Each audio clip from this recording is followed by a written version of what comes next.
several months since I saw that. I was like, gotta do it. This is Keith Tanner. Thank you for coming down, sir, from Flyin Miata out of Grand Junction, Colorado. That's it. And all the way down here with this brand new ND Miata with a V8 in it.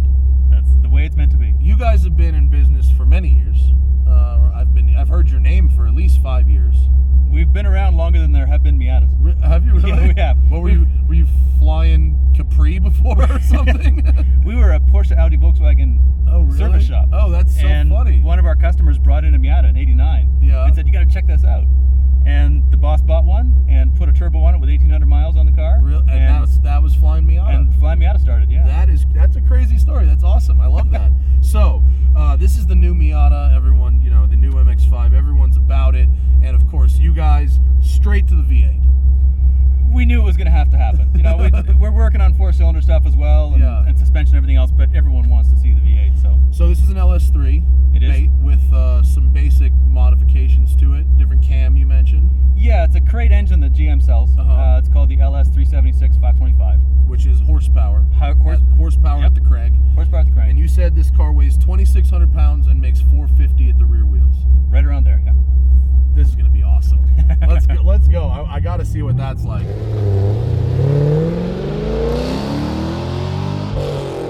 We're gonna go this way because we're not gonna go on the super million mile an hour road. We're gonna make sure that the balance is maintained. Gearbox, you said T56 Magnum, right? That's right.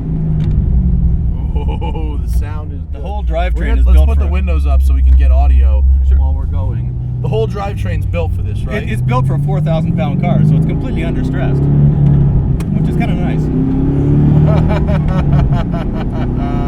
This is going to be very nice. Wow, this works perfectly. That's the goal. This is fantastic. The shifter even feels nice. Okay. All right away, this feels like it could come like this, and I would be very pleased. So this kit, you say, is 50 G's plus a Miata. Yeah, that's a turnkey car. Turnkey, out the door, ready to go. Yeah, and that includes suspension and brake upgrades, all the fuel upgrades, cooling. It's a brand new car built in a Miata shell. So I saw Willwood brakes, 6-piston, right? 6-piston on the front, 4-piston on the rear. And then what do you have for suspension in here? It is a Fox Racing suspension. Like off-road Fox Racing, same company? Same company. Really? Do you know they won the Indy 500 back in the 80s? No, I didn't know that at all. They have quite a history. Really? A lot of the big pro touring guys, ride check shocks for pro touring, those are Fox. Oh, that's so interesting. I didn't know that. They've got more road capability than you think.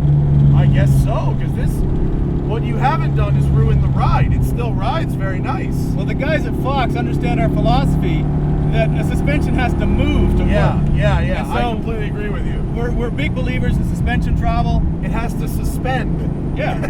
We have 7.5 inches of travel on the rear shocks on this car. No way. This is so composed. You get in this car and you think it's going to be like a want you dead car, but if you're smooth with your inputs, it just drives beautifully. That's a lot harder than building a car that'll kill you.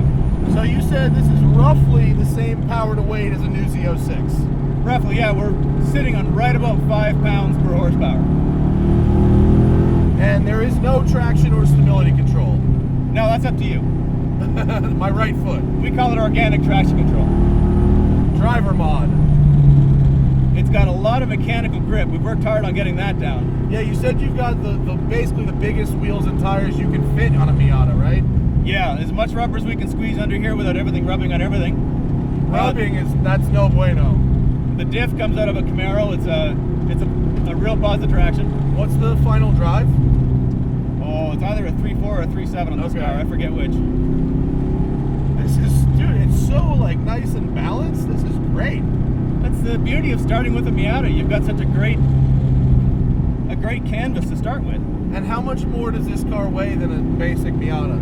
This car, when it was new, weighed 2,330 pounds. And now it weighs 24. So 270 pounds. Oh, so when you said 2,600 pounds, that's with driver? No, that's before driver. Oh, okay. But that's wet, full tank of fuel. Full tank of fuel, right, okay.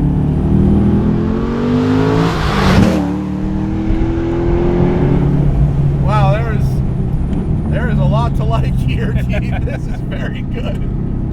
And you've converted the steering from electric to hydraulic, which is interesting. When I moved it around the parking lot, I immediately was like, oh, this is heavier. But now that I'm out driving, it doesn't feel significantly different anymore from a regular Miata. It should feel familiar. Actually, when you drive the Miata back to back, the Miata starts feeling a little more alien because it's got that electric power steering. This is a good old school hydraulic rack.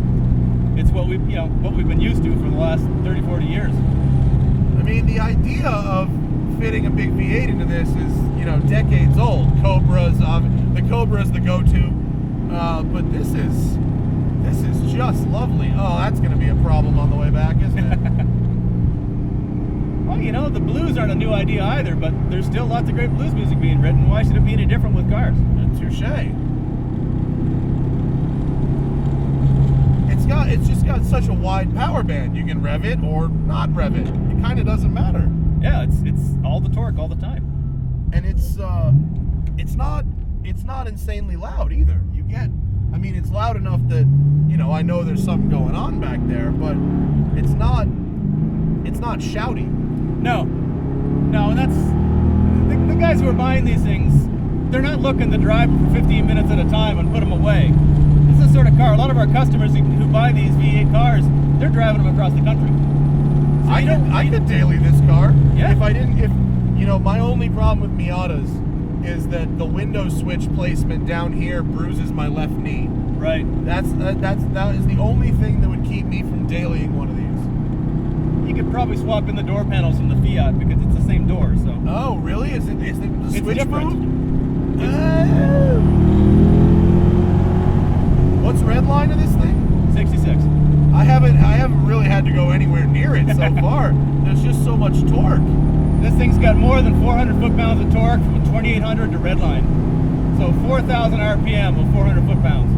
Oh, look, lucky us. Yeah, look at that. Truck out of our way. Hello, sir. I mean, it seems like the kind of car that would be just so mental, but then you drive it, and it's so sorted and refined, and it makes so much sense. That's what surprises people when they drive them. They have this idea that it's going to be a nose-heavy killer. No, it's got really good balance. And you mentioned that you managed to use the standard pedal box, which I know from a recent engine swap car that oftentimes you have to swap the pedal box for the CANBUS or whatever to work right. Right. Yeah, the CANBUS has been a lot of fun. That's been quite a learning experience with this car. Is this your first CANBUS build? It's our first one that we've managed to work this well. We're working with a company called MRS Electronics, and there's a little magic box in there that blocks some CAN signals, that translates some CAN signals, that lets some through. They're the first guys who can really deliver on what all the CAN guys promised that we found. Well, it does need to be said that although there is no traction or stability control, the radio works, yep. The push button start and keyless entry, that all works. There's no AC in this car, but that's only because apparently the compressor from GM is back ordered. All the other hardware is there. So once the compressor comes in, you can totally have air conditioning in this car. We'll have automatic climate control in it, yeah. We do on our earlier cars. I want to keep this. And the weight distribution, I mentioned earlier, the nose heavy thing. It goes from 53% front to 54% front. It's actually got a better front to rear distribution than a Fiat 124 Spider does. So it's a very balanced car. This car is the jam, dude. Oh, I love it. It flows, it's got great balance, and you can dance it back and forth, or you can just roll into the power and just be screaming. That's the thing, and you don't want to lose the Miata when you do this, right? No, the chassis tuning, it feels just like a Miata. Maybe a little bit flatter in the corners, not quite as much roll, but... Oh, that's great. And you're just cruising along at 3,000-4,000 RPM when we were just stuck in 4th gear here. There was 6. That was the first time I crossed 6. The T56 box has got such a high 6th gear that when you're on the highway, 70 miles an hour, you're only turning 2,000 Yeah, RPM. so you could probably get some kind of fuel economy if you wanted to. This works so well together. And did you consider any other V8s besides the LS? We looked at the LT, and we pulled some of our existing customers, and they wanted the LS because of the existence. I don't know. It didn't want to go into 5th for some reason. Oh, but that was it's a really narrow gate into 5th. It's easy to try to go too far. Something about me and Miatas in 5th gear. I don't know. This car's got a mechanical lockout and reverse. The production ones we built for our customers have electronics, so it'll be easier to hit 5th. Jesus, the torque. When you roll into it in 4th gear, I mean, just pulls. It really does pull like a Z06. It's awesome. And it's so small and light. Great. Wow, this is just wonderful. Isn't it? Isn't this beautiful? This is the perfect car for this road. This really is just a canyon beast. And even, I mean, you take the stickers off it, it's kind of a sleeper too, isn't it? That's why we had to put the stickers on it. Right? Otherwise nobody has any idea. Wow, let me flip around right here. This thing rips, dude. Oh, I love it. How's the turning radius? Oh, it's excellent. Same as stock. It's excellent. Wow. Wow, wow, wow. What do you think the top speed of this thing is? We've never tested. You should. What do you think happens at like 150 in this car? I'm thinking the front end's probably going to get a little light. I might want to do a little work on that before we go for Bonneville. On your way out, you should go by El Mirage and see how it goes. I'm going to drive by Bonneville on the way home. No, it's the clutch is very light too. It should do. I think it's geared for right around 205th gear. And the power, top up, windows, mirrors folded in, it actually might be good for it. We did the math a few years back. If you went 200 miles an hour with one of these things, the roof would rip right off the car. You wouldn't have to install a seatbelt, you just need a trailer hitch. You see me mash the gas there to entertain that Subaru driver? So there's just, when it's coming down off compression, there's just a very slight vibration. A little bit of a buzz, yeah. Just a little bit of a buzz. I think that's the big engine little car thing. Could be, yeah. There's nothing hitting anything as far as we can tell. Right. Wow. The motor mounts on this thing are actually factory Corvette motor mounts. Are they? Yeah, to get as much isolation as we can. You don't want to be beaten up by this car. You want to be able to drive it all day. This car is so cool. It's so cool. My only it's totally worth the money. If you could do it, I mean, if you want to be different, I know as a Corvette owner, I know as well as anybody that a Corvette just isn't for everybody. It's not, no. And this isn't for everybody. But Corvette performance, for sure. Everyone digs that. Everyone loves Corvette performance, especially, in a smaller and even lighter. I mean, this is awesome. This is 1,000 pounds lighter than a Z06. This is awesome, this car. And without, you're not going to get any heat soak. There's going to be plenty of air going over this engine, right? Cool as well. Cool because you've got a bigger frontal area than even the Corvette. So you've got a bigger mouth. This was awesome. Thank you, Keith. This was such a treat. I'm really, really happy about this.